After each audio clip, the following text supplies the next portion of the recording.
When Frank Zappa co-hosted Saturday Night Live with John Belushi in 1976, he let his rebellious side shine, and what he did on air was so outrageous, he was permanently banned from the show.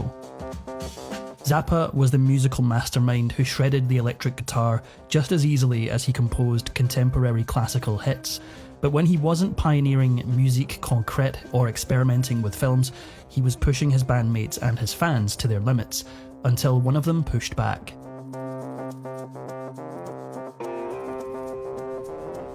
Frank was born into an Italian-American family in 1940 in Baltimore. His father's job as a chemist in the defence industry led the family to settle in a home near a chemical facility that stored mustard gas. In fact, the family kept gas masks on hand at all times. Zappa's early exposure to toxic chemicals would later inform his darkly satiric lyrics and grotesque imagery. While most kids played with toy cars and baseballs, young Zappa played with liquid mercury. As a child, he suffered from chronic sinus issues, prompting doctors to place radium pellets in his nostrils. Whether it actually helped is anyone's guess, but it left an impression. Germs, chemicals, and the ills of the defence industry would become hallmarks of Zappa's later lyrics. Frank believed his ongoing health problems were the result of exposure to mustard gas leaking from the nearby chemical facility. As his condition worsened, his family packed up and moved to California in 1952. By high school, Zappa had become obsessed with music.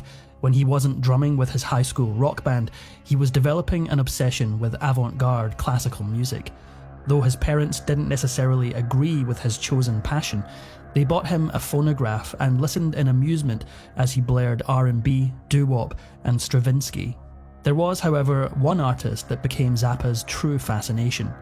While most teens his age bopped to Elvis or the Beatles, Zappa was the #1 fan of the eccentric composer Edgar Varese. After reading a magazine article that dismissed Varese's music as a weird jumble of drums and unpleasant sounds, Frank knew he had to hear it. After convincing the store clerk to discount Varese's album, Zappa ran home and began playing the record on repeat. While still in high school, he crossed paths with Don Van Vliet, the eccentric musician who would later reinvent himself as Captain Beefheart.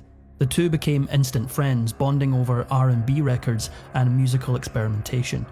But Zappa didn't always get along easily with everyone, and his friendship with Beefheart would eventually become more trouble than it was worth.